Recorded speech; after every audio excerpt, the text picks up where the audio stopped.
예레미야 23장 1절로 8절 말씀 함께 읽었습니다. 1절에 보니까 여호와의 말씀이니라 내 목장의 양떼를 멸하며 흩어지게 하는 목자에게 화 있으리라 이렇게 시작을 하고 있습니다. 하나님께서 목자에게 양떼를 맡기셨는데 그 양떼를 흩어지게 하는 목자가 있습니다. 그러면 하나님께서 그 목자를 가만히 두지 않으시죠. 반드시 거기에 대한 책임을 물으십니다. 2절에 보면 그러므로 이스라엘의 하나님 여호와께서 내 백성을 기르는 목자에게 이와 같이 말씀하시니라 너희가 내 양떼를 흩으며 그것을 몰아내고 돌보지 아니하였도다. 보라 내가 너희의 악행 때문에 너희에게 보응하리라 여호와의 말씀이니라. 양떼를 흩은 목자가 어쩔 수 없는 상황이었으면 하나님께서 그 정상을 참작해 주시겠죠. 정말 노력을 했는데 양들이 도망갔다면 그 상황도 하나님이 모르시지 않는 것입니다. 그러나 지금 양떼를 흩은 그 목자가 양떼를 돌보지 않았다 그렇게 말하죠. 그것을 양떼를 흩고 몰아내고 돌보지 아니한 결과로 말미암아서 이 양들이 다 흩어져 버린 상황. 그래서 하나님께서는 그 목자들의 그런 행위를 악한 행위다 그렇게 규정하고 계세요. 그래서 내가 너희의 악행 때문에 너희에게 보응하리라 그렇게 말씀하고 있습니다. 자, 여러분 어쩔 수 없는 상황이 아니라는 거예요. 양떼를 하나님께서 맡기셨는데 그 양떼를 그 목자들이 악하게 행했기 때문에 돌보지 않고 오히려 양을 괴롭히고 몰아내고 흩어버렸다. 목자에게 맡겨준 사명은요 다름이 아닙니다. 맡겨진 양을 잘 돌보고 목양하는 것이 목자의 본질적 사명입니다. 그런데 가장 중요한 그 사명을 내팽개치고 양을 돌보지 않았던 목자들의 행위, 그 악한 행위 때문에 하나님께서는 그 목자들에게 심판하시겠다 그렇게 말씀하시죠. 목자들이 착각한 게 뭡니까? 양들이 자기 양이라는 것입니다. 그러나 이 양은 자기 양이 아니었고요. 바로 하나님께서 맡겨주신 주인의 양입니다. 그래서 주인이 원하는 길로 인도하지 않은 그 목자들은요 반드시 징계를 받을 것이다. 그래서 이 목자들은 이스라엘의 지도자들입니다. 왕과 귀족들 또 하나님의 말씀을 맡은 선지자 제사장들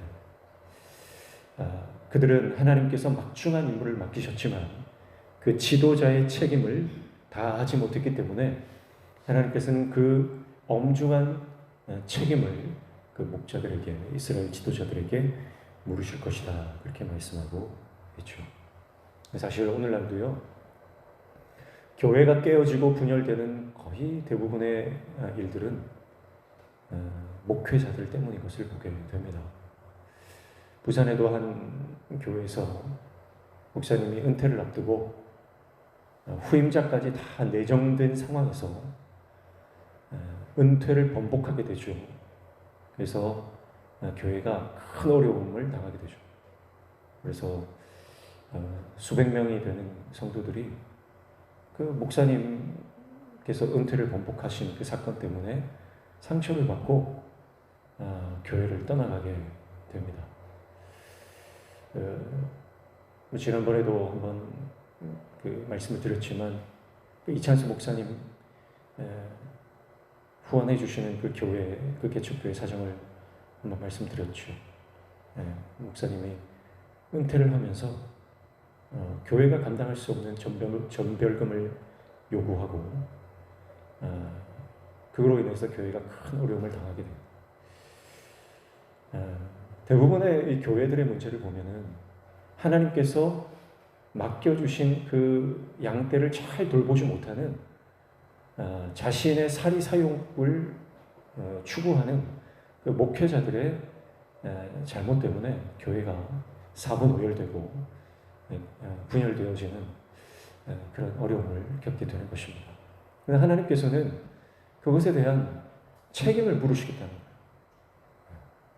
하나님께서 맡겨주신 그 막중한 임무, 그 사명을 저버린 채 그 자리에서 오는 그 영향력, 그 힘을 가지고 자기를 위해서 쓰는 목회자들에 대해서 하나님께서는 반드시 그 책임을 물으시겠다, 그렇게 말씀하시는 것입니다.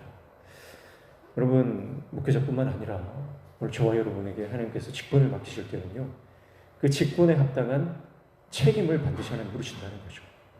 내가 장로로, 권사로, 집사로, 또 여러 가지 교회의 직분자로 그렇게 감당할 때 하나님께서는 그 막중한 직무를 주시면서 반드시 그 직무에 관한 책임도 함께 물으신다라고 하는 것을 우리가 기억해야 할 것입니다. 3절에 보시면 내가 내 양떼에 남은 것을 그 몰려갔던 모든 지방에서 다시 모아 다시 그 우리로 돌아오게 하리니 그들의 생육이 번성할 것이며 4절에 내가 그들을 기르는 목자들을 그들 위에 세우리니 그들이 다시는 두려워하거나 놀라거나 잃어버리지 아니하리라 여호와의 말씀이니라, 이렇게 말씀하죠. 그래서 양떼가 다 흩어졌지만 흩어진 채로 하나님께서 그냥 내버려 두지 않으시겠다.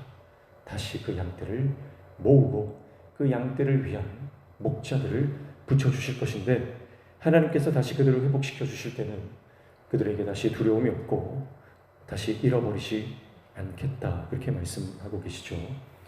그래서 이제 역사적으로 봤을 때 이스라엘 백성들이 이제 남유다가 멸망하면서 바벨론 포로로 그리고 열방으로 뿔뿔이 도망자로 흩어져 살겠지만 하나님께서는 스룹바벨과 같은 사람을 일으키셔서 다시 이스라엘 백성들을 귀환하게 하신, 다시 이스라엘 땅으로 돌아오게 하시는 하나님의 역사를 예언하고 계신 것입니다. 그리고 5절부터 6절을 보시면 다시 하나님께서 이 다윗의 언약을 기억하시고 이스라엘을 회복시킬 하나님의 목자, 그 목자를 세워주시겠다는 약속을 해주시는데요. 5절에 보니까 여호와의 말씀이니라 보라 때가 이르리니 내가 다윗에게 한 의로운 가지를 일으킬 것이라 그가 왕이 되어 지혜롭게 다스리며 세상에서 정의와 공의를 행할 것이며 6절 그의 날에 유다는 구원을 받겠고 이스라엘은 평안히 살 것이며 그의 이름은 여호와 우리의 공의라 일컬음을 받으리라, 그렇게 말씀하죠. 다윗의 한 의로운 가지. 그래서 예수 그리스도의 족보를 보면요, 우리가 금요일날 살펴봤지만 여호야긴이 바벨론 포로로 끌려갔다가 그의 손자인 스룹바벨, 그 스룹바벨을 통해서 이스라엘 백성들이 귀환할 것이고, 그리고 그 예수의 족보, 그 마지막에 예수 그리스도의 탄생이 나오게 되는 것이죠. 그래서 다윗의 의로운 한 가지라고 하는 것은 하나님께서 이 다윗을 통해서 하나님께서 메시아를 주시겠다고 했던 그 다윗의 언약, 그것을 약속을 지키시겠다는 것이고요. 이 다윗의 한 의로운 가지가 바로 메시아 예수 그리스도를 예언하고 있는 것입니다. 그래서 그가 왕이 될 것이다. 이 왕은요, 영원한 통치를 하시는 왕이죠. 그의 보좌는 이제 다시는 이제 세상 가운데 빼앗기거나 무너지는 일이 없을 것이고 완전한 공의와 완전한 정의를 행하시는 왕이 될 것입니다. 그래서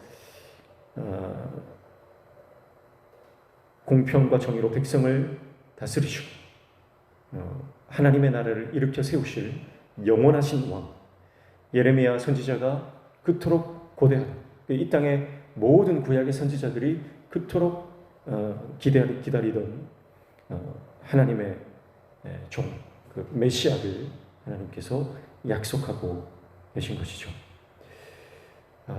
그래서 이제 하나님의 그 언약이 완성될 것이다. 하나님의 약속은 깨어지지 않고 흩어지지 않고 반드시 하나님인 그 다윗의 언약을 이루실 것이라는 것에 대해서 한 번 더 약속하고 계십니다. 그래서 7절과 8절은 이 출바벨론, 다시 이스라엘 백성들이 귀환하는 그 사건이 얼마나 이것이 놀라운 구원의 경험이 될 것인지 말씀하시는데요. 7절에 그러므로 여호와의 말씀이니라 보라 날이 이르리니 그들이 다시는 이스라엘 자손을 애굽 땅에서 인도하여 내신 여호와의 사심으로 맹세하지 아니하고 8절 이스라엘 집 자손을 북쪽 땅 그 모든 쫓겨났던 나라에서 인도하여 내신 여호와의 사심으로 맹세할 것이며 그들이 자기 땅에 살리라 하시니라 그렇게 말씀합니다.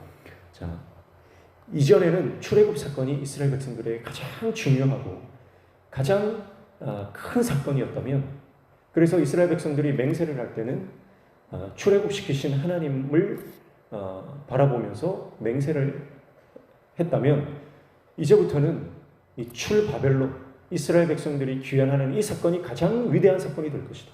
그래서 더 이상 출애굽시키신 이스라엘 하나님을 두고 맹세하지 않고 출바벨론 시키신 그 하나님의 귀한 역사를 가장 위대한 사건으로 보면서 그 하나님을 두고 맹세하게 될 것이다. 그렇게 말씀하시는 것이죠. 그래서 출애굽의 사건을 뛰어넘는 하나님의 구원의 역사, 그래서 출애굽의 기억을 대체하는 출바벨론의 놀라운 구원의 그 역사를 하나님께서 베풀어 주실 것을 예언하고 있습니다. 사랑하는 성도 여러분,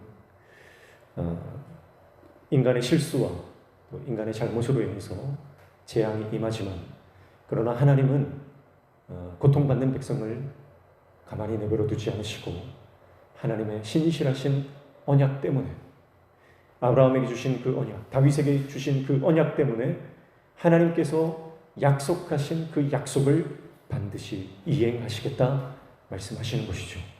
그래서 인간의 목자, 사람들은 자신의 뜻을, 하나님께서 약속하신 그 약속을 지키지 못하고 하나님과의 그 언약을 스스로 깨뜨려버리고 맡겨진 양떼를 흩어버리지만, 하나님께서 세우시는 다윗의 가지에서 난 그 완전한 목자이신 예수 그리스도, 그분을 통해서 이제 완전한 통치, 완전한 다스리심을